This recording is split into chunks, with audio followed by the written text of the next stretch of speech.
And welcome back into the Cowboys Report live once again, about 24 hours, give or take. It's actually just a little bit more than 24 hours since we started yesterday's live stream for the preseason. We'll be live again for an hour plus on today's show, probably closer to an hour and a half, given recent memory there. Tom Downey here, producer Chris behind the scenes, producing today's live show. We asked this yesterday, a chance to ask it again, since you've had time to reflect on what is just a preseason game. Although I was able to watch a little bit of the All-22 so far, which has been interesting.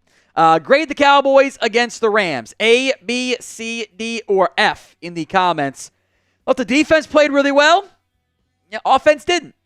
And you forced 4 interceptions. You got to get more than 3 points off turnovers. That's not going to be nearly enough. A, B, C, D, or if I see a B, a D, a B, a B minus. B, defense gets an A plus, offense gets a C. I think C's kind of high for the offense. They really didn't move the ball well enough. They got in the range a couple times, but got to be better. C minus, D for the offense, A minus for the defense. It's probably about what I'd go with. Still, it might just be a straight A. I don't know how much you want to let that final drive override everything else, which they had the 5th interception. They overturned it. Haven't gotten to that play in the All-22 to see if it was really DPI or not, or holding, whatever they called. B, knowing it was mostly second and third stringers. Okay, that's fair. We'd all been a lot more mad if the starters were actually out there. Like, you lose a game like that in real life, oh boy, that'd be real bad.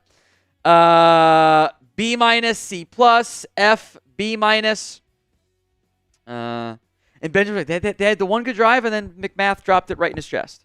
It was kind of one of those games where, the quarterback missed some throws, missed some reads, late getting to second options. Offensive line had some bad blocks. Receivers had some drops. All adds up to not getting any touchdowns. C, C, C from Matthew O'Neill, Adam, Tyler. Andy says F. Ruben says fire McCarthy ASAP. At this point, that race been run. Like, you ain't going to fire him now. Come back again in December, maybe. Danelle says F. That guy says C+. Defense played great, A. Offense, D. So B minus, C+. C+, B, B minus, F in there, C minus. Not many A's, not that many F's or D's. I think that's probably about right. I think C overall. It's just some good, some bad. Tale of two sides of the ball. Defense played great, offense did not play great. C, C, defense carried for sure, B minus. F for the offense, D for the defense. Let me score 4 seconds left. C, but I'm not going to give the defense a D for what was one drive? They forced 4 interceptions. Like, I think that's probably overall a really good performance. Like, if I told you, hey, Cowboys defense allowed 13 points, they forced 4 interceptions, though, probably give that a pretty decently high grade, I feel like. All right, today's show is made possible by Rocket Money. How much do you think you're spending in subscriptions every month? The answer is probably more than you think. Over 74% of people have subscriptions they've forgotten about. I know I did. As a phone bill, I was being double charged for. Forgot about not going to mention which one, but one of the streaming services. Thanks to Rocket Money, I'm no longer wasting money on the ones that I forgot about. Most Americans think they spend about $62 per month on subscriptions. Actual number is closer to $300. Rocket Money is a personal finance app that finds and cancels your unwanted subscriptions, monitors your spending, helps lower your bills so you can grow your savings. Rocket Money has over 5 million users and it's a total of 500 million in canceled subscriptions, saving members up to $740 a year when using all of the app's features. So stop wasting money on things you don't use. Cancel your unwanted subscriptions by going to rocketmoney.com/Cowboys. That's rocketmoney.com/Cowboys. Link will be in the comments section and the description of today's show. It's rocketmoney.com/Cowboys. We have our final defensive line voting for the Cowboys Legends. If you don't know, if you're new to the show or whatever, these are not actually legends.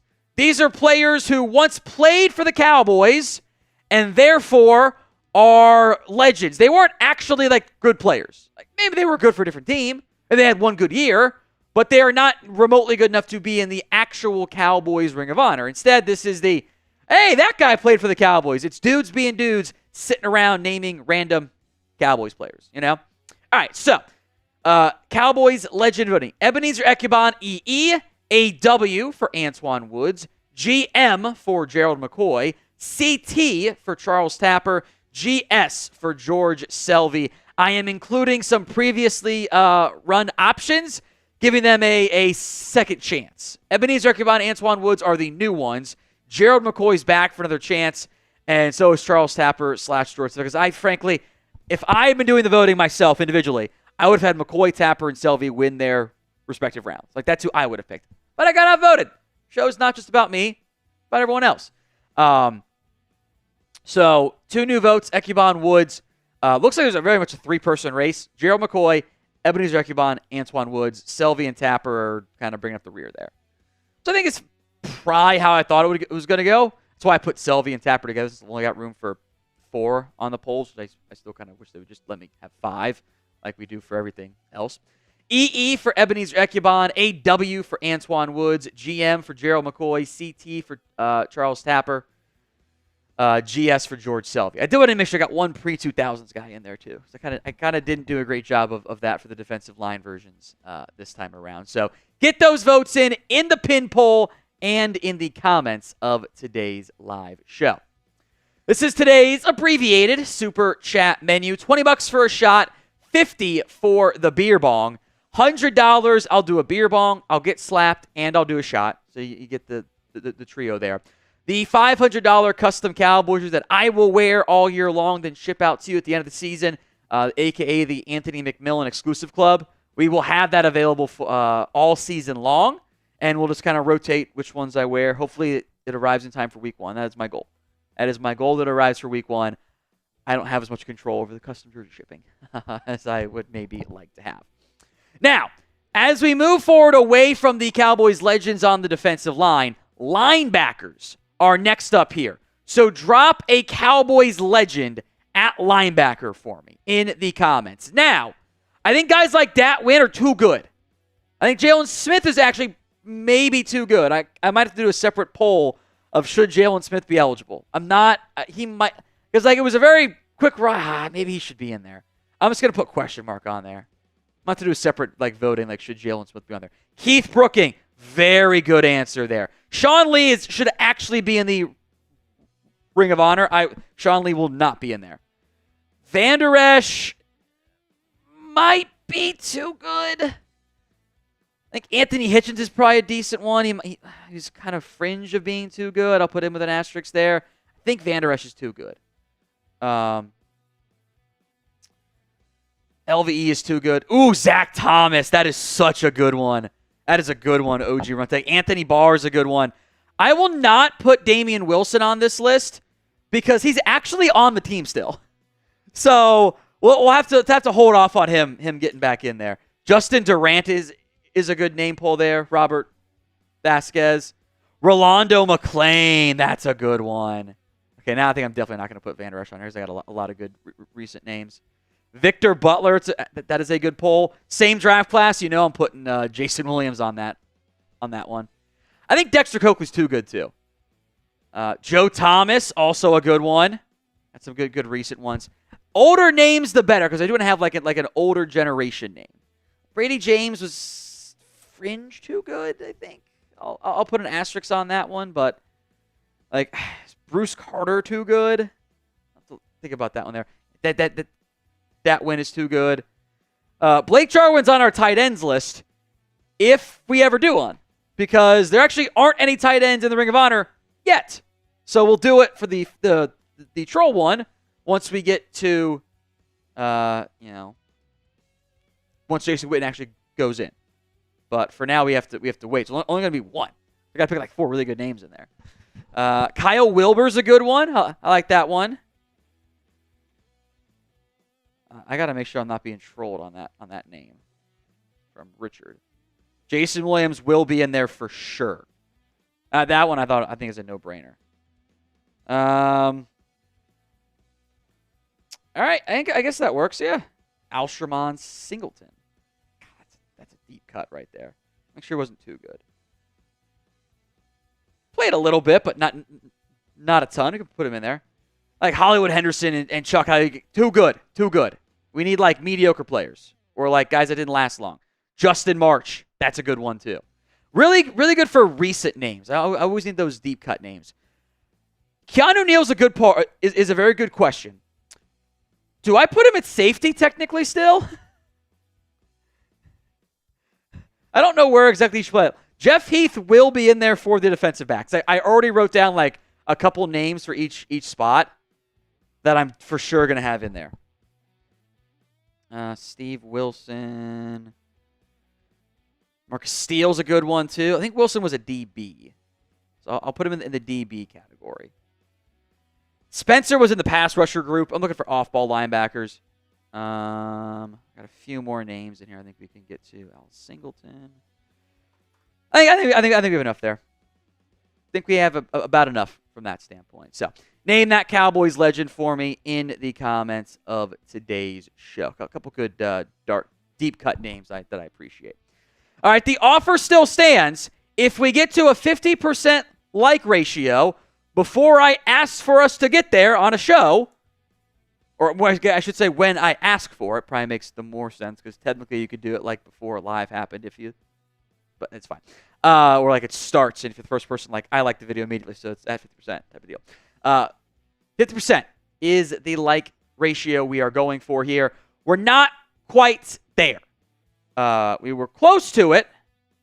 Didn't quite make that happen. So like the video if you haven't already done so. We are always aiming for a 50% like ratio. It's a good indicator of, hey, YouTube should show this video a little bit more frequently. And Bopper Top is right. We did just miss 69. That's okay, though. It's okay to be past it once we start. Coming up on today's live show, we will talk CeeDee Lamb updates and where things sit on that very frustrating contract negotiation talk. Cowboys rumors as well. Some options out there at different potential spots and additions and running back room and trades, etc. A mailbag. There are, as always, 2 ways to get on the show. Use hashtag Cowboys or Super Chat to skip that line altogether. We'll do 2 previews this week. We will kind of split things off from just players to watch and what to watch for. We'll do 2 versions of that since we'll put the second one out at like 8 a.m. on Saturday and then have about 14 hours before the damn game starts. So that'll be our preseason preview there. We have a Super Chat, though, from Mark, $5. Thank you, Mark. Says, I'd love to have to go with Tapper, simply because JJ bragged how his combine was almost identical to Von Miller. Real quick, how did you like the game? Game was kind of boring, if we're being honest. There were not nearly enough points being scored for my liking. Both teams kind of moved the ball. Interceptions were super fun. Offense being unable to finish drives was certainly very frustrating. Tapper was a very gifted athletic profile. Let me pull up his testing numbers here. But he was a very gifted athlete, which makes you go, okay, now wait a minute. How did Charles Tapper fall so far in the draft when he did test super well? You're talking 4.59 40-yard dash and a 9.11 broad jump at 271. It was really good profiles. Flying 20 was great. 40-yard dash was awesome. Like his top speed was 21 miles an hour. He's a great athlete. Couldn't process fast enough. And that's at times tough to identify, especially on the defensive line, but it just never quite clicked for him beyond being a fantastic athlete. So thank you, Mark, for that super chat, and we'll get into today's live show.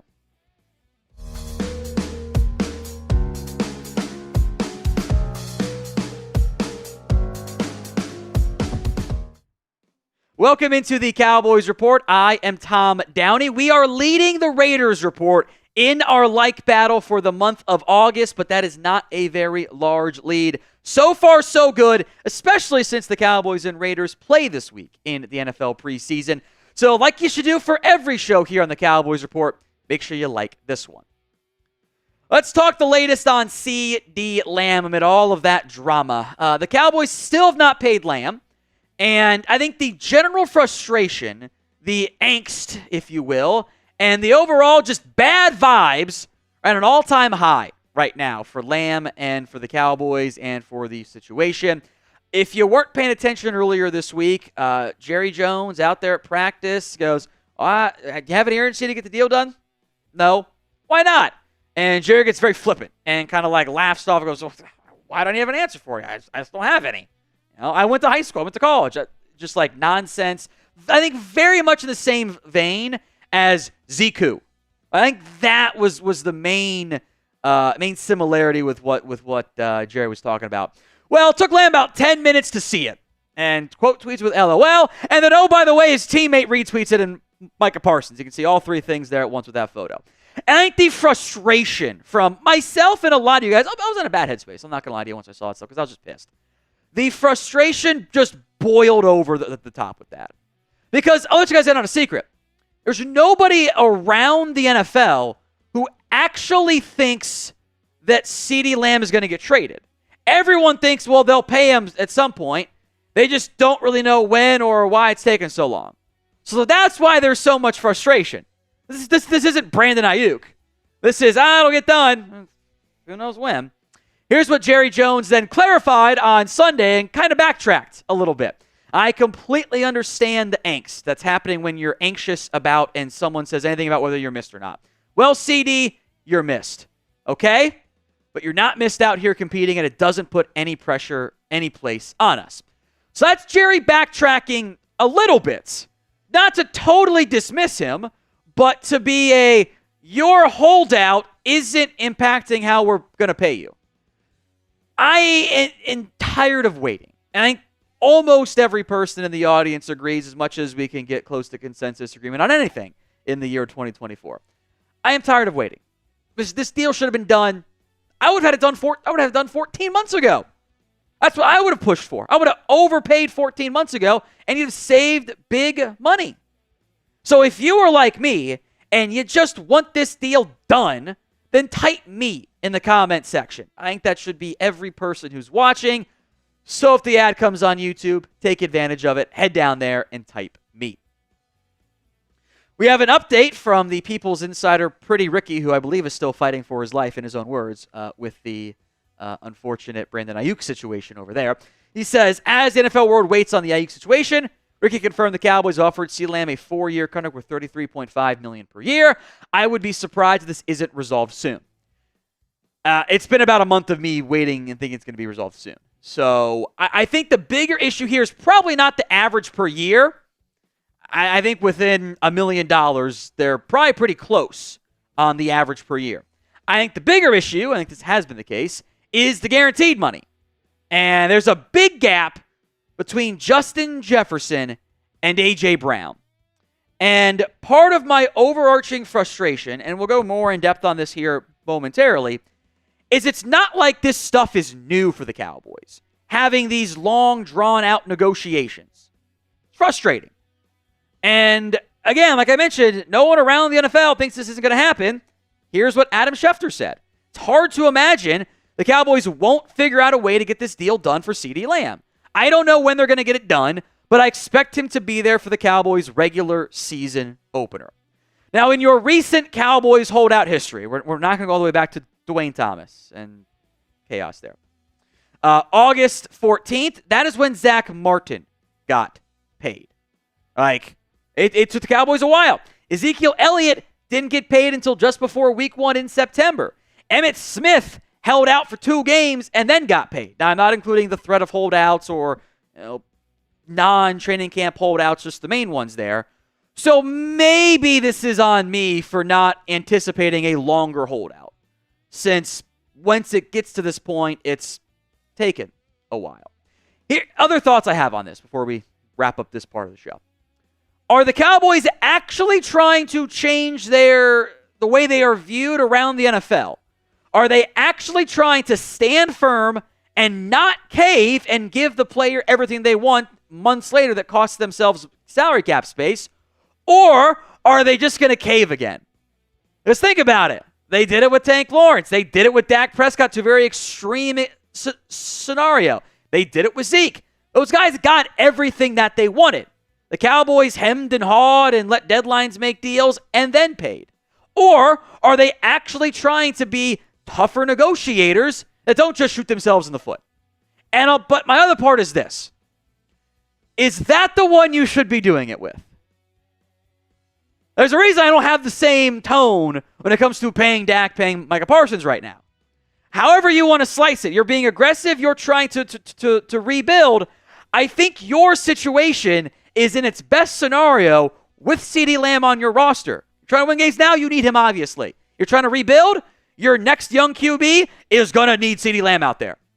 So I don't know if this is the one to try to maximize. And like so many things when it comes to this franchise, to a more extreme extent, Dak Prescott contract is a great example of this. The real mistake was actually made a while ago. It's not that the Cowboys are making mistakes now in August and trying to get this deal done. It's that they didn't try to get the deal done back in February, back in March, back in April, back in August of last year, back in July of last year. They weren't trying that hard in previous months. From the owner's own words, they weren't trying that hard. You're kind of reaping what you're sowing right now. So that's what's dicey overall. Now, today's show is made possible by Rocket Money. Rocket Money is a personal finance app that finds and cancels your unwanted subscriptions, monitors your spending, helps lower your bills so you can grow your savings. How closely do you guys actually track your bank statements and credit card history? Are you combing through every single charge on a regular basis? Or do you just assume everything is fine until you notice something weird? I am that guy. I'm not paying attention to what I spend each month. It's too much going on for me, right?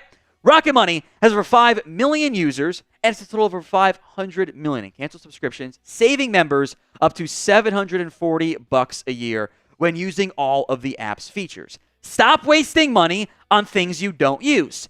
Cancel your unwanted subscriptions by going to rocketmoney.com/Cowboys. That is rocketmoney.com/Cowboys. The link will be in the comment section and the description of today's show. That's rocketmoney.com/Cowboys.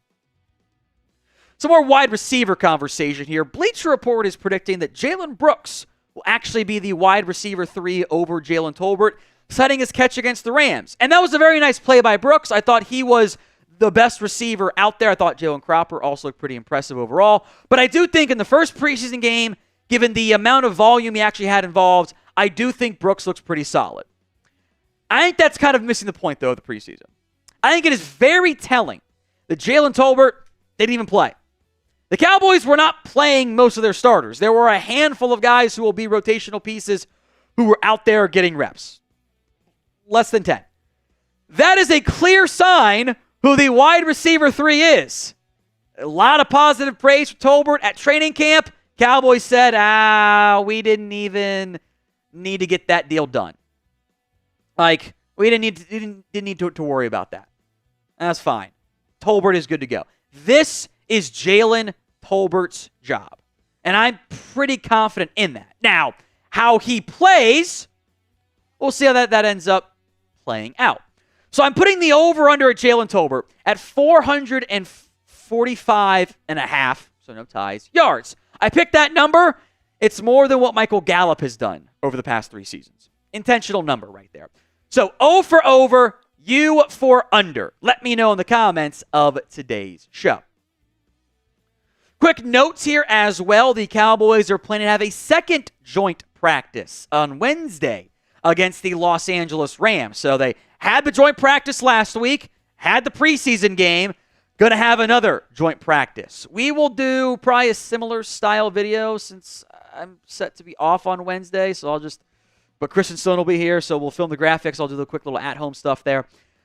So make sure you guys are subscribed. We'll have updates for you guys on that joint practice. Do not miss out. Hit that sub button, youtube.com/@CowboysTV. One other fairly interesting storyline that I've seen people ask me about, Haason Reddick. He has requested a trade from the Jets, as for all the grief we give the Cowboys, they've handled that contract with Lamb and others. This one's been pretty bad by New York, which maybe is not who you want to be compared to. They give up future third-round pick for him, and he was there for the press conference, and the sides thought they were in agreement on the contract stuff, and then Reddick changed his mind, and he has not shown up. And he wants a new contract. And I get in a bubble, pretend the assets aren't involved there, in the bubble idea of going out and acquiring Haason Reddick because the impact would be great. And this is a very talented pass rusher who I think would fill a massive hole for you on your defensive line. I think you need another pass rusher. But what about what the Cowboys have done makes us think, they will be this would be a borderline all-in move. Well, even all-in what the Cowboys do. Like, it'd be a huge addition. I love the idea. I think the practicality of trading for Reddick, who is all about getting paid right now, and then paying him just seems highly unlikely. I want you guys to grade the Cowboys for me here against the Rams. Several super chats, we will get into here momentarily. But grade the Cowboys. A, B, C, D, or F. All right, from Lenny. Dak leaves. What QBs can we draft in 2025 and 2026? Well, great question. And in general, don't know. Here's, in particular with 2025, here's the issue you're going to run into. If, let's say, guys like Carson Beck, Shadur Sanders, Quinn Ewers, let's say those guys all look great. They look like franchise guys. They look like franchise QBs. Those guys are worthy of being early round draft picks. How are you getting an early round pick? You're going to be picking in the 20s. Like, I think we know how this year goes, right? You win 10 games and lose in the playoffs, right? Because that's what this team is built to be. Or they're not better than that unless they outperform expectations, which they haven't done in 30-plus years. So, almost 30 years, I should say. So, like, Shadur, Quinn, Carson Beck, whatever. If those guys play great and enough to make you want them, well, they ain't going to be there for you. And if they don't play great, well, then do you actually want to take them early on? And then as you look forward to 2026, again, the players, maybe someone goes back to school and it's like we're talking about, I don't know, Drew Aller, like, this year will be different for him or something. Like, does a Jackson Arnold end up emerging? Does somebody in that tier, that young, those young QBs end up impressing? I know I'm sure everyone will talk about, Arch Manning, which, like, maybe he's thrown 8 passes? I think he's going to be good, but it's a complete unknown. You're projecting QBs 2 years out, like trying to guess if Nico I at Tennessee or Avery Johnson or Dante Moore at Oregon end up being pieces. Like, I don't know. Maybe, but who knows? For Mark, $6 super chat. I like the 6. That's fun. If Dak and CeeDee are your guys, you sign them. Not signing them does 2 things. Pisses off the guys, makes you pay more money. That extra money could have signed Hankins. 100% true. Like, and you should know if those are your guys, right? Like, come on, it's not that hard. You're a pro organization. You can self-scout and self-eval. And I think that last part's very true, because someone told me, well, the Cowboys haven't cost themselves any spending ability by not paying Lamb. I'm like, yes, they have. That cap number for Lamb is going to drop once they pay him. Because there's no reason not to, because he's going to be here for 4+ years. Like, you save the money short-term and roll it over. That's what all teams do. Like, you should have paid him, and you could have signed the DT and the defensive end at like $3 million a year with that savings. They didn't go down that route. Jorge A. NFL Rumors posted that the Cowboys offered CeeDee 134. Is that credible? Not with contract math. So that came from Pretty Ricky. No stolen valor out here. We will always cite the actual source involved there. If it's NFL Rooms, that Twitter account sucks, by the way. Like, I'm sure they just said their sources. Because they steal from people and make stuff up. So, but yes, Pretty Ricky was the one who mentioned that. He's on a questionable streak right now with Ayuk drama, and I think he jumped the gun on them being close. I think his numbers are going to come in pretty similar. I think he jumped the gun on Lamb being close. But that is what he had said. For Mark, only reason Jerry Jones should not sign Dak is if they're asking for huge money. Are CeeDee and Dak wanting $4 or $5 million more than the next highest guy? I get it. I don't believe that CeeDee Lamb is. I think when it comes to Prescott, I don't think anybody actually knows. And I think both sides have played that very close to the vest. There is projections and theory that Dak can ask for 60, 65, 70. As I told you guys like 3 months ago, someone was going to say 70 next. Someone has now said 70. And the sourcing on that is just, well, who the hell knows what happens in free agency? Because the almost unique aspect of the Dak contract is there's no team control. Like, all these other QBs are getting the 55, 56, potentially $53 million a year. And the team had like 2 years of team control plus. Because they had fifth-year options and franchise tags. Dallas has none of that. None of that. They are months away from losing him for a third-round comp pick. Which also means they couldn't spend in free agency because they'll lose that, by the way. That is the unique leverage that, frankly, we haven't seen before in the NFL. Which comes back to the point I mentioned earlier. Like, you screwed up years ago when you waited, and caved, gave him everything he wanted, and are now waiting again. From Peacock1, a $5 super chat. Thank you, my friend. Do you think you can build a Jordan Love out of Trey Lance? I think we're really banking on the outlier as the exception becoming the rule. Like, I would not get my hopes up for that. I just think that's unlikely. Like, the Packers were operating the entire time like, hey, we like what we've seen from Love, And I think Lance needs more reps, but I don't know. I feel like all of these, all the best Trey Lance plays are coming out of the pocket. Like, there's not a lot of highlights in the pocket. And that's a concern for me. Still 2 preseason games yet. I'm not going to write him off and have him not right back, whatever. But I think that'd be on the range of outcomes. That's way up there, and I think, frankly, unlikely from what we've seen so far. Hopefully that changes. Object Pawar, $5 super chat. Contract talks aside, be honest. Scale of 1 to 10, how good is Dak Prescott? Is he, in your opinion, worth the money? Look, Dak is a top 10 quarterback. And like, if we're arguing that, we're just not valuing the same things, or we're not applying equal standards.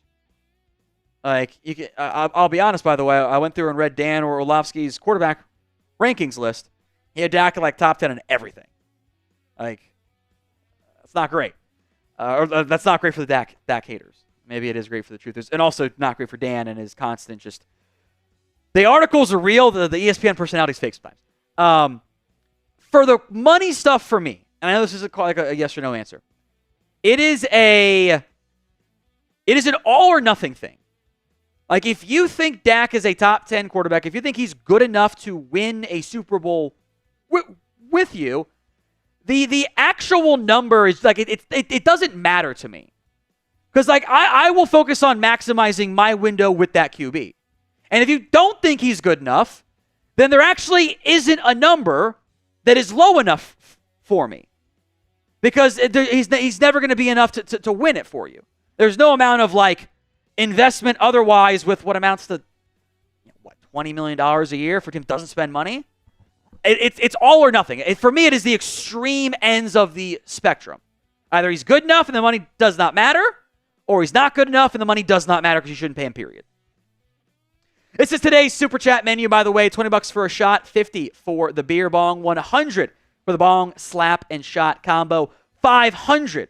You get a custom Cowboys jersey as well, by the way. That is, we'll put your name, number, whatever it is, front, back, and I'll wear it throughout the regular season and games once, it actually ends up arriving. From Coslick Campbell, let Dak call the plays for Trey, see what he did with Will Grier. I don't know how much that really changed things.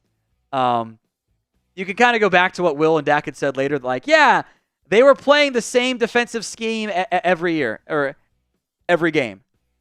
They kind of made it very simple, All right, Ecuador man AOG $8 super chat, 9th QB at best, $70 million a year. What am I missing? Again, this is what bothers me with the way this contract stuff is being reported. It is all speculation stuff. It's like, oh, well, what could he maybe get next offseason? Oh, then the number gets thrown out there as 70, and now it's a $70 million QB. That number just keeps going up every time somebody asks about it because someone's got to get the higher number out there. Like, I don't think you have to pay Dak Prescott $70 million right now. I don't think you have to pay him that. I truly don't. I think maybe it's not even 60. Like, so that's kind of what bothers me about that type of reporting. Like, okay, we can read the article. Speculation. That's fine. That's just fine. Because I don't know what he could command in free agency. It could be more. It could be less. Like, my mindset is this. You pay him, you backload the contract, you push it off in the future, and rebuild when he's gone. And by the way, that same quarterback contract, 4 years from now, whatever you pay him, all of a sudden it's not number one anymore. Because he's what, 12th right now? That's how all the quarterback contracts are. They just keep going up. That's how it goes. All right, coming up next. I got ahead of myself there, didn't I? I think I was in the middle of the live show there. We will have more mailbag opportunities here, so make sure you guys get your questions in via #Cowboys. Coming up on today's show, some more reports, rumors. The Cowboys are open to adding running back help, some other targets beyond what's been mentioned, and an ESPN trade idea. Plus, since many of you have asked, the idea of signing Juju Smith-Schuster. We are in an NFC East sub-battle. Now, as of Monday evening when we filmed this one, 3 sub-lead over the Giants. 3. Incredibly narrow. Good lead over Philadelphia. The Commanders forgot to show up just like they typically do in the regular season. Hit that sub button, youtube.com/@CowboysTV. So ESPN's Jeremy Fowler, again reporting the Cowboys are looking at potential external options in the running back room because maybe they don't trust what they have at the current moment. Here's what Fowler wrote. The Cowboys know they face tough questions at running back after losing Tony Pollard to a larger contract in Tennessee. They will monitor the Ezekiel Elliott, Rico Dowdle, Royce Freeman experience while keeping a short list of external options, just in case. Carolina's Miles Sanders is on that list. And Dalvin Cook has shown interest in playing for Dallas. For the record, I have no desire to add Dalvin Cook. He's Dalvin Cooked now. As it stands, Elliott is slated to be the starter, but the Cowboys will manage his snaps. They need Dowdle to stay healthy. And McCarthy likes what he has shown in camp. And the team really likes Freeman's tape from the Rams last season and believes he can be an impact RB2, RB3 option, a banger in small doses. This is the Cowboys' current running back room. And I think most of us would agree it's just not very good. And I think your top 3 options are Ezekiel Elliott, Rico Dowdle, Royce Freeman, who's banged up, by the way, right now, which throws a bit of a wrench into your plans here, I think, overall. And then there's Malik Davis and Deuce Vaughn. It almost feels like Hunter Lipke is more of a fullback tight end. He got tight end reps, by the way, in the preseason, not running back reps.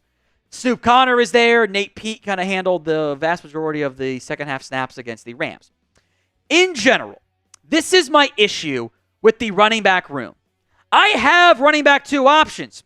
I have running back 3 options. I can give some touches to Zeke Elliott. I can give touches to Dowdle. I can give some to Royce Freeman, I guess.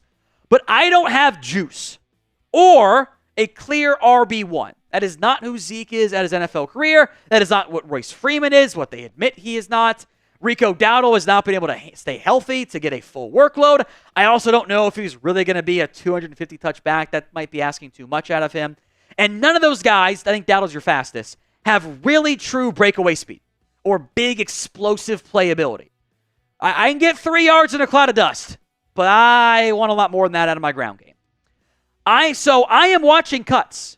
I am watching trade options very closely because I want to see if you add a 4th back and you put Lipke at fullback, whatever, or you add a 5th back, whatever, or you move on from Freeman or something, put him on the practice squad, which I think is a viable option too. I'm seeing who's available. I think other teams have options out there. We will come back to some of those options here, but first, do the Cowboys need another running back? 1 for yes, 0 for no. It is the pinned comment on today's show. So if the ad comes here on YouTube, take advantage of it. Head down there and let me know. Let's talk Miles Sanders because I don't want Dalvin Cook. He did want to be a Cowboy. The Cowboys picked Zeke over him, which frankly I actually agree with. Miles Sanders last year in Carolina, dumpster fire. One of the worst backs in football. Miles Sanders previously in Philadelphia, very good running back. Very good player. So what the hell happened? Shelf lives were short. Was he just bad?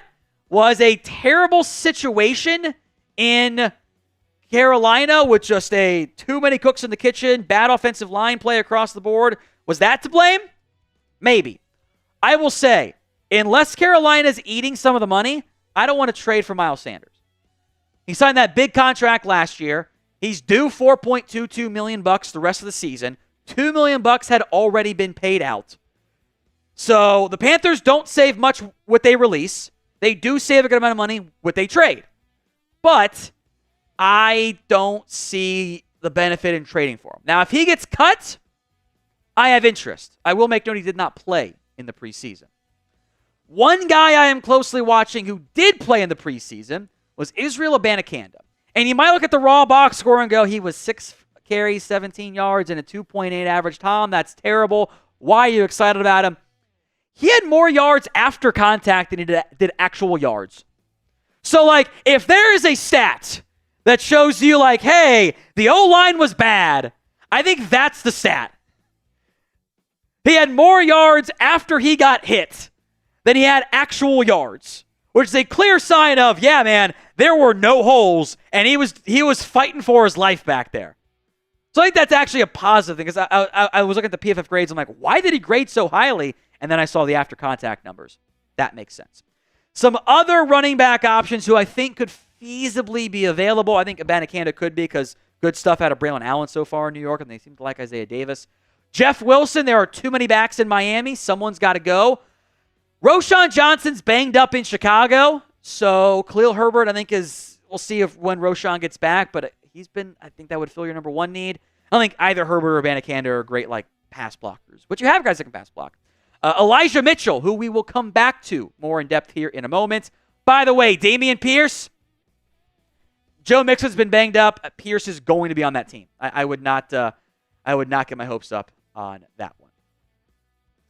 All right, Rocket Money is the sponsor of today's live show. Most Americans think they spend about $62 per month on subscriptions, but the real number is closer to $300. That is literally thousands of dollars a year, half of which we've probably forgotten about. But thanks to Rocket Money, we can stop wasting money on things we don't use. It is a personal finance app that helps find and cancel your unwanted subscriptions, monitors your spending, helps lower your bills so you can grow your savings. Rocket Money has over 5 million users and saves over $500 million in canceled subscriptions, saving members up to $740 a year when using all of the app's features. So stop wasting money on things you don't use. Cancel your unwanted subscriptions by going to rocketmoney.com/Cowboys. Even, by the way, you can cancel your subscriptions for you. Don't have to deal with customer service. Just upload your bill. They'll take care of it for you. One more time, the link will be in the comments section and the description of today's show. rocketmoney.com/Cowboys. That's rocketmoney.com/Cowboys. ESPN has suggested an Elijah Mitchell trade. That is the 49ers running back. And I do think there's actually some feasibility behind this one for a couple different reasons here. Here are your reasons, right? First, the trade idea. Let's go with that one. That probably makes more sense.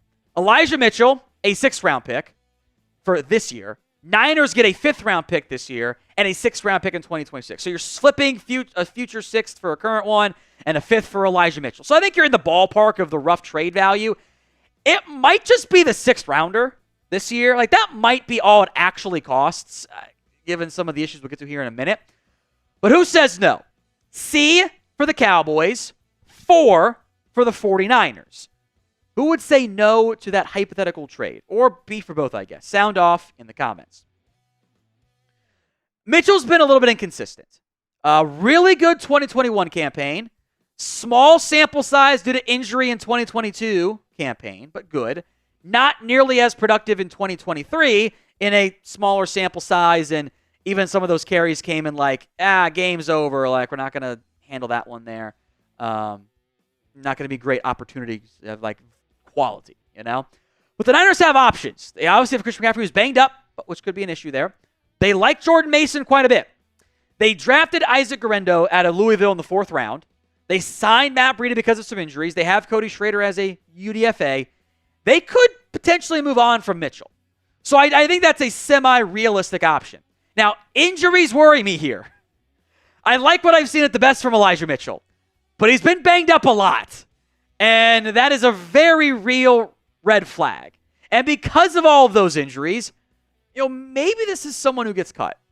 And maybe that's on your if he gets cut, we have interest in the waiver wire of him, or for him, I should say. Let's also talk Juju Smith-Schuster here. Patriots have released him.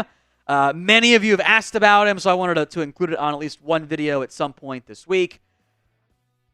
I think I would have had a different answer to this a month ago. Now, not nearly in the same boat with where we sit with Juju. So what would you do? Do you want to sign him? Y for yes, N for no. Sound off where else but the comment section of today's show. Now, on one hand, every other year for Juju's been really good. He was really good in 2020, or at least good enough in 2020. Good in 2022. Bad in 2021. Bad in 2023. And I think a big factor, even maybe more so than Elijah Mitchell, injuries. Here's what Gerard Mayo said. I mean, that's part of it, about the injuries for Juju. At the same time, we just want him to get healthy. He still has some good ball left in him, and I wish him nothing but the best. I don't think this version of Juju Smith-Schuster helps you. And frankly, the Cowboys seem very confident in Jalen Tolbert. So you got Lamb, Cooks, and Tolbert. They like what Jalen Brooks has shown. Kevontae Turpin has a role on this team.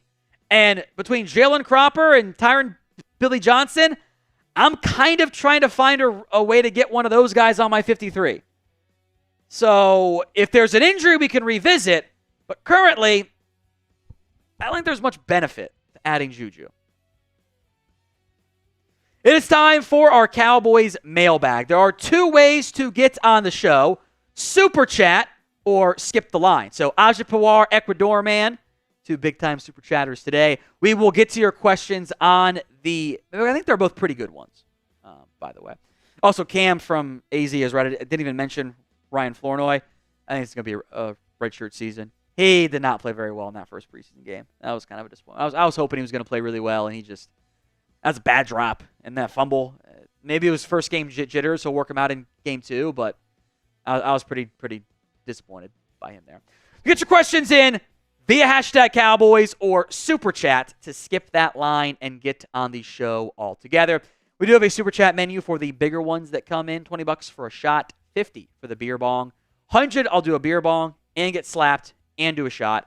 We are doing the custom Cowboys jersey throughout this season. $500. It can be your name and your number, and I'll wear it during our watch parties. Hopefully we have multiple. Just kind of shuffle through them there. Right now it is the Anthony McMillan exclusive club. So get your super chats in here for today's live mailbag. We begin today's mailbag with a super thanks from Chris JTC. Tom, will you or someone be live streaming all the games? Bet you pick up a ton of subs. So this came in before our preseason game. Great time to remind everybody. We are live for every single Cowboys game. Now, we do not show the game because that is illegal, and that is how we lose the company by doing that. So instead, we'll have our watch parties. We'll broadcast the game in terms of me doing the play-by-play and the color stuff, having fun along the way. I'll probably melt down come January like I do every year. There are a lot more people than you might think that tune in only in January to watch me melt down. It's not fun, by the way, but we have fun in the regular season at least. So hit that sub button at youtube.com/CowboysTV. From Wes, holy crap, Oli, sign Lamb already. WTF.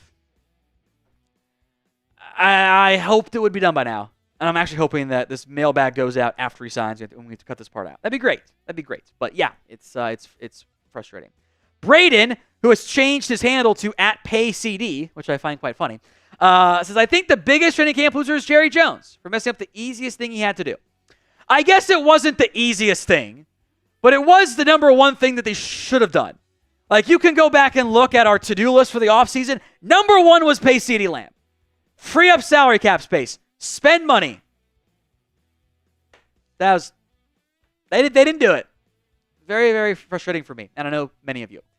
From Tyler Madden's Toilet Squad. My thoughts on Jerry Jones all in as well, and then he had the poop emoji, which didn't translate because emojis have been weird lately.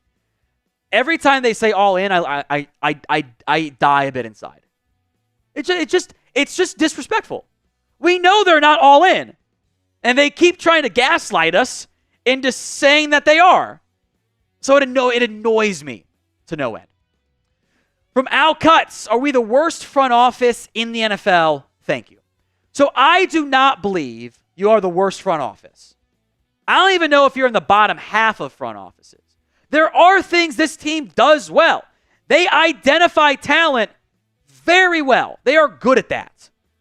Now, getting greedy in round 2 with your gambler guys, they probably got to dial that back a little bit. But they draft very well compared to most teams. They don't miss on a lot of free agents. They don't spend enough money in free agents. I don't think they're great contract-wise. So there are things that they do well. And I don't think you build a team that wins 12 games 3 straight years in a row by being a bad front office. But are they good enough?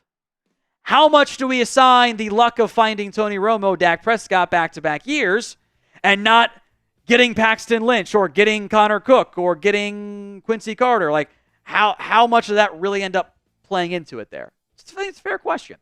So I am curious your answers here.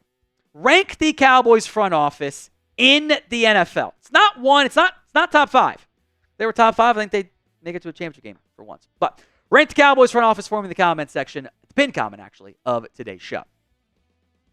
Abja Pawar, how much is Dak to blame for playoff failures? Before I answer this, I think to an extent, the overall Dak conversation kind of turns into like the extremism conversation we get a lot in actual world these days of like, if you're on one side, it is framed as, well, he's the best quarterback in the NFL, otherwise you're an idiot.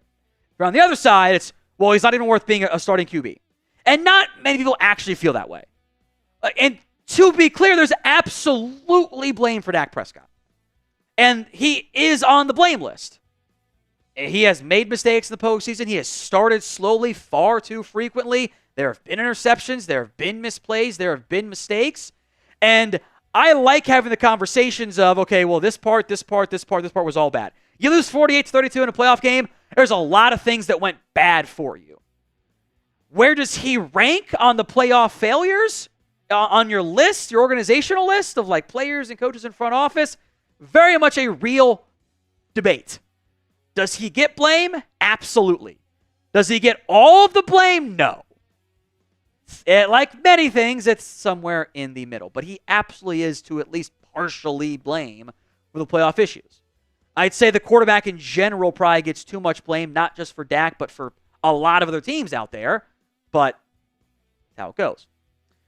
Ecuador man AOG, would you trade Tank for Reddick straight up? Interesting idea, because you got two very different style of players there. I probably wouldn't, just because I know this team isn't going to pay Haason Reddick. Like, if I thought they would get a good deal for Reddick, I'd probably do it, actually. I would say this part, though. I think you need to have, if you're trading Tank, you need Marshawn Kneeland to be like an instant impact guy. Because Reddick is kind of more in the Sam Williams, Micah Parsons, like their pass rushers. I get a little bit anxious if you trade away your best run stopper up front, if the goal is to win games this year. I think there are pros and cons to it. A super thanks as well from Mighty Ant says, stop flipping crappy, edited for language there, QB trades and trade for a DT and a running back. What are they doing? I won't ding individual moves for not being a different move altogether, right? Like, I'd still want to trade for a DT or get a running back or get one, whatever. Like, I would do that. Absolutely. But I'm not going to be mad when they flip a bad cornerback for another bad QB who has 2 years of contract left and might be a lot better, actually. So I like the Andrew Booth, Deshaun Wright trade in a bubble. It is a great example of, hey, the sum of the parts probably isn't where it needs to be because they haven't done the other things that I'd like them to do.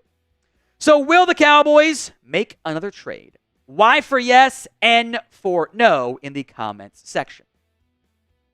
From Ruben, Dak is not to blame for playoff failures. Mike McCarthy is the problem. I would rank McCarthy as a bigger problem over Dak because when the offense and defense, special teams are all kind of crappy, That's normally a coaching issue to me, but that's also not to say it's all Mike's fault.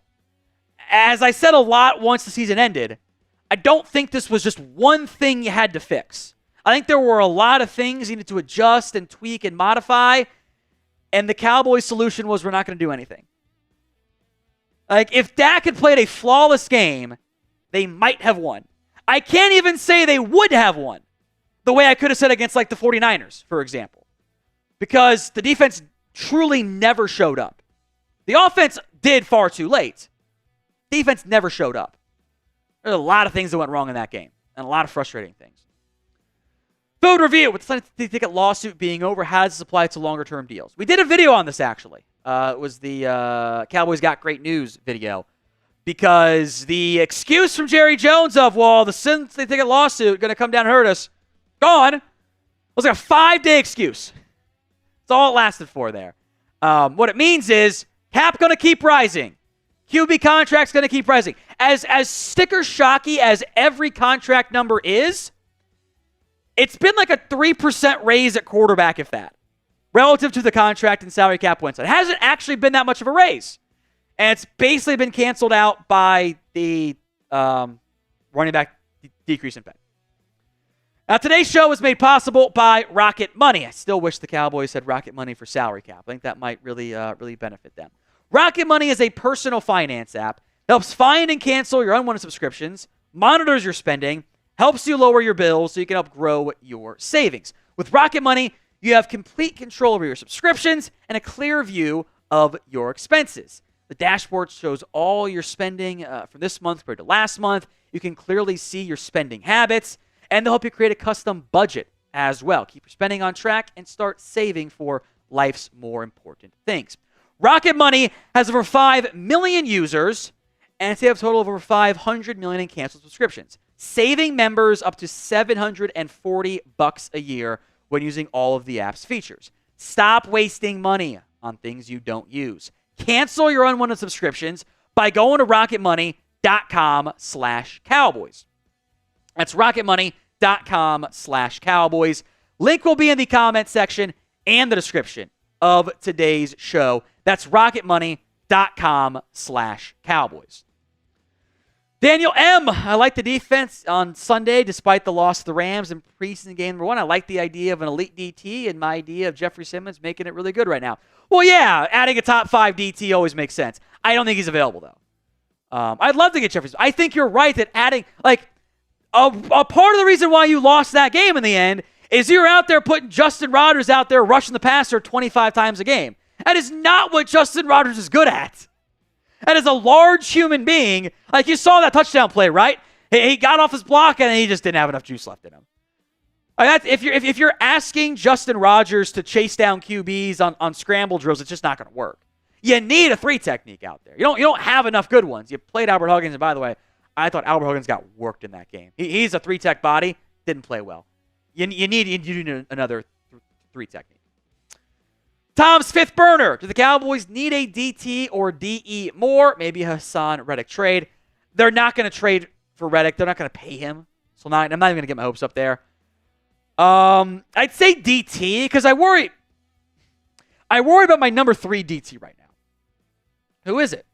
If Osa goes down, this team's in trouble. At least you can talk yourself into, Nealand and Lawrence as your top 2 DTs. I'd like to get one of both because I don't know if Al-Quadin Muhammad or Shaka Toney is going to be those guys.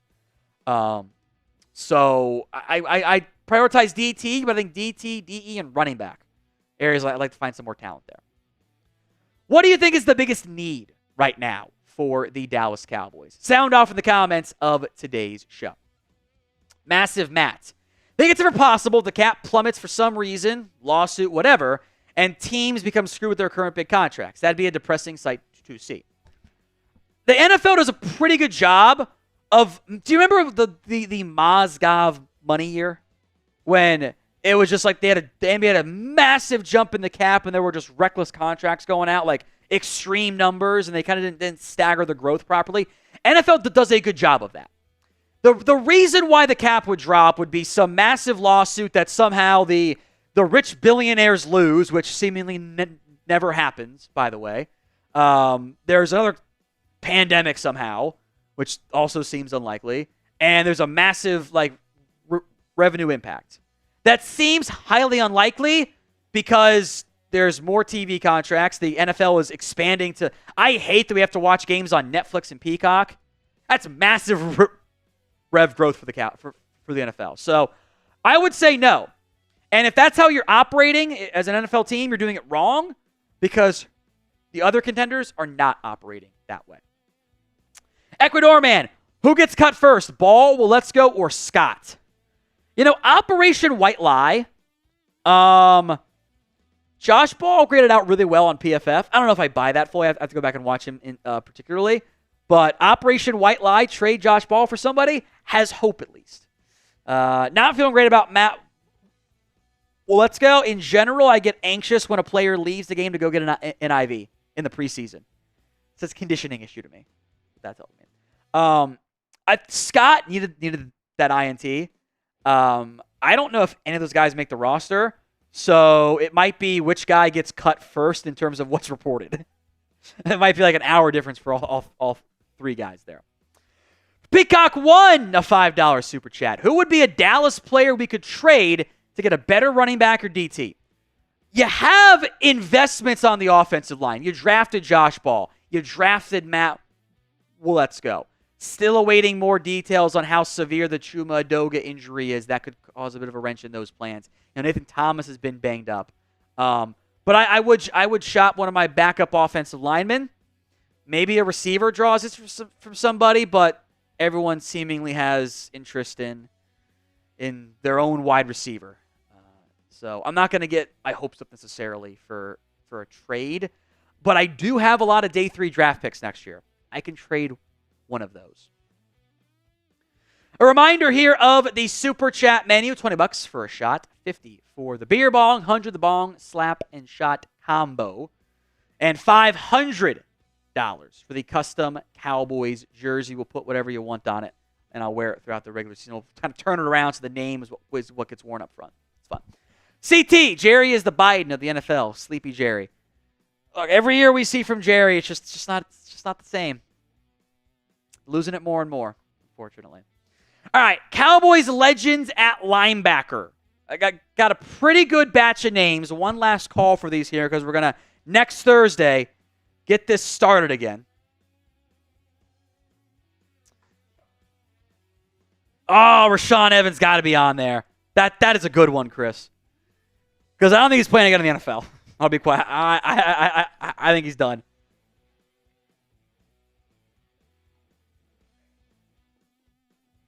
Yeah, I thought he was going to be good, man. I thought he was going to be good. No. He was a good example of don't chase the tackles. Couldn't cover. Mike Hegman. Dexter Cole, I think, is too good. Let's check out Mike Hegman.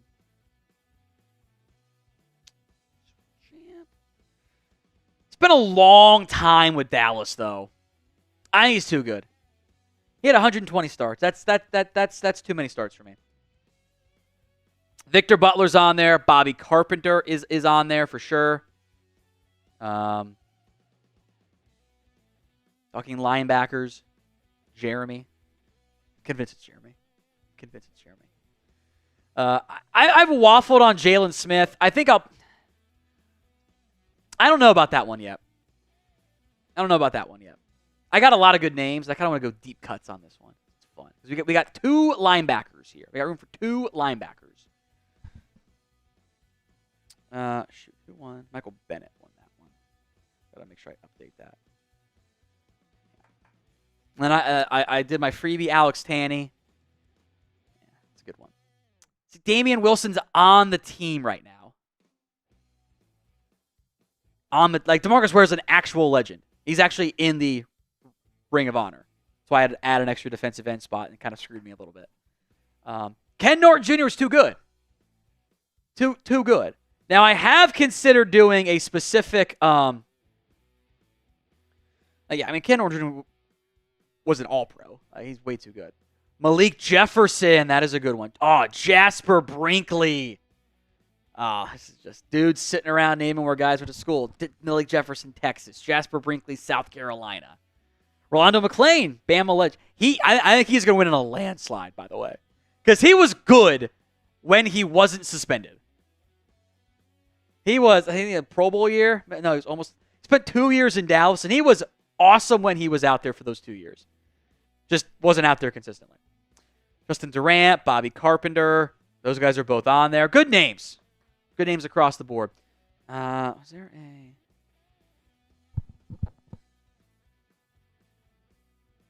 Ken Norton.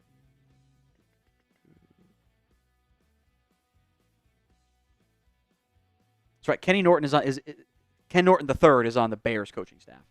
I'm pretty sure there's a third Ken Norton. That was right. All right. Quick question there on Linval Joseph. We'll see. I kind of getting late in the game to sign guys off the street as opposed to guys that end up getting waived by their team. So we'll see what happens there. Let's talk preseason here in just a second. Guys are watching the Cowboys Report. I am Tom Downey. We are having our first of 2 previews between the Cowboys and the Raiders. The Tom versus Mitch game that doesn't actually matter because it is the preseason. This is a late night game, folks. It is going to be Cowboys Report after dark as the Cowboys visit the Raiders for a 10 p.m. Eastern kick. 2 years in a row they've done this to us. I think it was 2 years in a row and not thinking of a previous year. Raiders are the kind of heavy favorite because the Cowboys offense didn't move the ball. Also, the Raiders are going to play their quarterbacks more, like their actual quarterbacks a bit more. So who do you have winning this one? C for the Cowboys, R for the Raiders. Let me know in the comments of today's show. Couple Cowboys injury notes I want to get to. We'll probably get more updates as the week goes on, so do keep that in mind depending on when you're watching this video. Some people watch it like the day of. Chuma Doga toe injury. He's not going to play, it sounds like, and I think there's some long-term concern there. I am hopeful that at least one of Deuce Vaughn or Royce Freeman can get back out there. I want to see what they can do on the ground. I want to see if Deuce Freeman can be on returns. If those guys don't get healthy quickly, it makes it harder for them to make the 53-man roster. Same is true of Peyton Hendershot. He is battling a shoulder injury. TBD on that status there. Israel Mukwamu has a groin injury that's cost him some time. We'll see when he's healthy and ready to go. Sheldrick Redwine, Nathan Thomas. As of filming, undisclosed injuries. I'm sure we'll get word at some point soon with what's actually going on there. But that is worth monitoring. The Cowboys like Redwine. He's a classic practice squad call-up option player. Nathan Thomas fighting for a roster spot. Ideally, you have Nathan Thomas healthy. He plays left guard a lot, and Austin Richards plays left tackle a lot if Adoga's out. But injury question marks now abound. So what to watch for versus the Raiders? Number one's pretty accurate, right? It's Trey Lance. Can he be better than what he was? And I did go back and catch a lot of the All-22. And there were times that there just wasn't anybody open. There were times that Lance was late getting through his progressions and his reads. His time to throw was 3.22 seconds. That's really high. Especially, it's not like it was a small sample. There's a very high sample size of throws involved there. There were a lot of short stuff. They didn't push the ball downfield that well. And there were times I don't think he saw it well enough. He drops back and he's not going quickly enough. He didn't trust what he saw there and was late getting it out and not enough processing, which happens for a young guy who hasn't played a lot. So I'm hoping that game 2 is better. There were missed throws too. There were a lot of high throws, by the way. I saw someone was like, Lance is cooking on the drive. Like, no. Kelvin Harmon made 2 great grabs that they jumped for. Got to dial those back in. I think the yak opportunities were limited. I think there were times he looked comfortable back there. When the first read was there, I think things went pretty well. First read wasn't always there, though. So it kind of felt like at times that Lance is just he's not being aggressive enough even. Like, he doesn't want to make the mistake. And he's playing not to err. And when you play not to err, you don't win. And that's kind of what we saw in the first game. So I want to see Lance I want to see him make more plays. I want to see him be a playmaker, not a game manager, for lack of a better phrase. So will Trey Lance be better in preseason week 2? Y for yes, N for no in the comments of today's show. Number 2, more Mazy Smith. I thought in general, what we saw from Mazy Smith was solid. There were not many splashy plays beyond the tackle for loss. I thought especially early in that game, he did his job pretty well. Yes, it was boring, but remember what the Cowboys are asking out of Mazy Smith. They are not asking Mazy Smith to be some type of, dynamic pass rusher. That's not his job. His job is to take on double teams, keep your linebackers free. I don't think it's an accident that, the Rams ran the ball better once Mazy Smith left that game. And I thought Albert Huggins I think some people actually mixed up the two guys because they both, it's 56 and 58. It can be a little tough to tell who is who. Huggins was getting twisted and turned. Mazy didn't have that happen very much. The box score did not give him that tackle for loss. That's BS. Mazy had a TFL against the Rams. I think better conditioning is probably still a factor here too. The rehab, the weight loss, the weight gain, understandable. I want to see him just be able to handle a bigger workload. Now, today's show is made possible by Rocket Money. How much do you think you're paying in subscriptions every month? The answer is probably a lot more than you think. Over 74% of people have subscriptions that they've forgotten about. I did. I'm sure you did. Everyone. 74% of everyone has had a subscription that they forgot about. Rocket Money is a personal finance app that defines and cancels your unwanted subscriptions, monitors your spending, and helps lower your bills. All in one place so you can grow your savings. So what are you waiting for? Go over to Rocket Money and join the 5 million users who have saved a total of $500 million in canceled subscriptions, and that's up to $740 a year in savings when using all of the app's features. So stop wasting money on things you don't use. Cancel those unwanted subscriptions by going to rocketmoney.com/Cowboys. That's rocketmoney.com/Cowboys. Link will be in the comment section and the description of today's show. That is rocketmoney.com/Cowboys. What to watch for, number 3. What is going to be their left tackle plan? I am very curious what that actually ends up looking out like. They might give Tyler Guyton some reps. They kept him limited in week 1. I heard Brian Bross mention it was pneumonia for Guyton, by the way, which is kind of crazy, and that actually does explain why the illness took him so long to recover from. So hopefully it gets better soon if that is the case. But if Udoka's banged up and can't go, you're not going to play Terrence Steele much. You're going to give Matt Letzko a lot of run at right tackle. Earl Bostic is one option, but I thought he was bad to the point like it kind of was a limiting factor as to how much you could have played and how much you got good reps out of Trey Lance. But it kind of then are a little bit thin when sitting your first 5 offensive linemen and Udoka, and you're not going to play Bass the entire time. So can you get Nathan Thomas healthy at left guard so that you can put Awesome Richards at left tackle? That would be ideal. Richards was, I think, mostly solid. There were a couple times he had a rough rep, I think more at guard than at tackle. Cowboys think he's better at guard. I kind of think he might be better at tackle, but that's up for debate, I suppose. 2 pressures allowed, solid run blocking grade there. I'd like to see Richards at left tackle, Thomas left guard if Udoka can't go, but I need them to be healthy as well. It will be Cowboys Report After Dark here on Saturday nights. We will be live for that Cowboys-Raiders game. So if you haven't already, hit that sub button right now. What to watch for the 4? Yeah, it works. Any sign of a pass rush, please. You had like 41-something dropbacks against Stetson Bennett, and one guy had more than one pressure. Look, you didn't play Micah Parsons. You didn't play Tank Lawrence. Marshawn Nealon got all of like 6 pass rush reps. Got some push on one of them. It's fine. He's not going to play a ton. You kind of need him. Tyrus Wheat was out there for 12 pass rush snaps. Didn't get a pressure. Darrell Johnson was out there for 16 pass rush reps. Got 1 pressure. Junior Feoko was out there for 19 pass rush reps. Did not get a pressure. Al-Quadin Muhammad out there for 18 pass rush reps. Did get 2 at least. Shaka Toney was out there for 13 pass rush reps. Got 1 pressure. Willie Harvey got 1 on a blitz. Jason Johnson got 1 on a blitz. And Denzel Daxon got 1.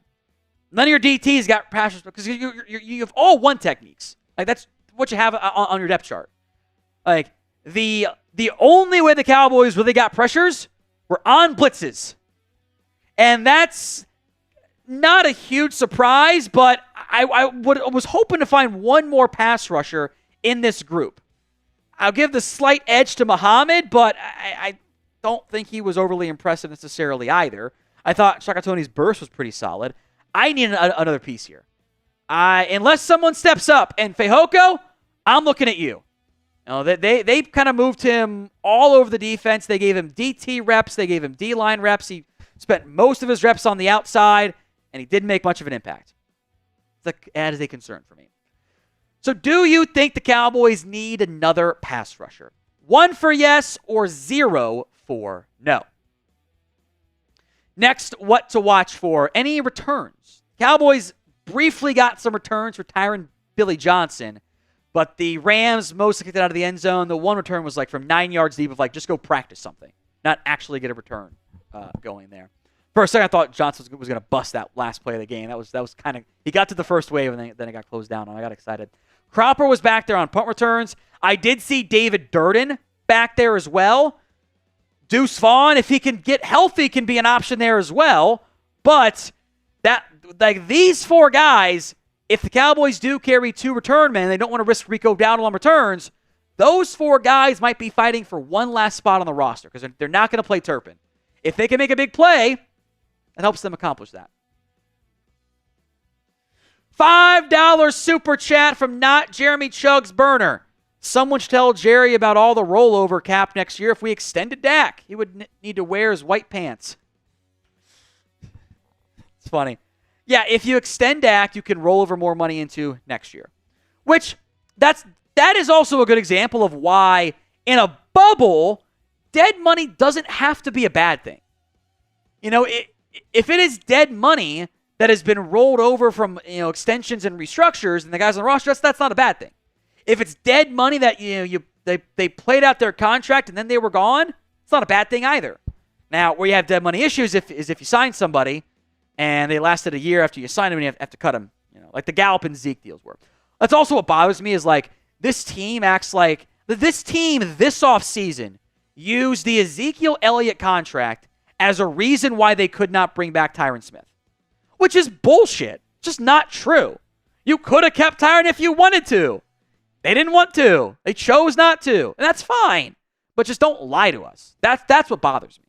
When this team acts like one bad contract sinks their cap in a way that they can never, ever recover from again. And I'm out here watching the Browns and Eagles spend money like it's paper money. Well, they make it work. I mean, I watched the Rams paying 2 quarterbacks, Stafford and Goff winning Super Bowl. They're paying 2 QBs.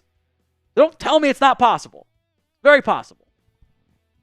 All right, last call for the Cowboys legend voting. This one's going to be close. Gerald McCoy leads the way, 35%. Ebenezer Ekuban at 24%. And Antwaun Woods at 27%. George Selvie, Charles Tapper very much bringing up the rear beyond that. So get those votes in the comments and in the pinned poll as well. Here's this week's live schedule. We will be live Thursday, 3:50 p.m. Eastern Time for our regularly scheduled Cowboys live programming. We will go live an hour early, maybe earlier. I kind of want to screw Mitch and go live first. I'm going to ask him what time he's going to go live for that Raiders game. 9 p.m. Eastern Time is when we start our Cowboys-Raiders coverage. Going to be a very long night, but we will be here. It'll be Cowboys Report After Dark. Means we can swear a little bit. I'm going to get the I think you should leave clip of this is the after night tour. That means we can say whatever the hell we want and cut out the other stuff that he says after. And I'm going to use that as like the teaser for it.